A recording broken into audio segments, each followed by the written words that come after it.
அவர் எரிகோவில் பிரவேசித்து அதன் வழியாய் நடந்து போகையில் ஆயக்காரருக்கு தலைவனும் ஐஸ்வர்யவானுமாயிருந்த சகேயு என்னப்பட்ட ஒரு மனுஷன் இயேசு எப்படிப்பட்டவரோ என்று அவரை பார்க்க வகை தேடினான்.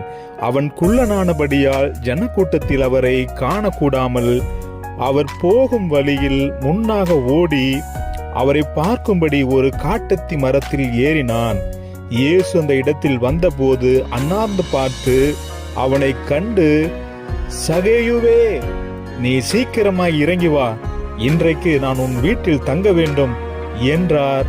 அவன் சீக்கிரமாய் இறங்கி சந்தோஷத்தோடே அவரை அழைத்து கொண்டு போனார். அதை கண்ட யாவரும், இவர் பாவியான மனுஷனிடத்தில் தங்கும்படி போனார் என்று முறுமுறுத்தார்கள்.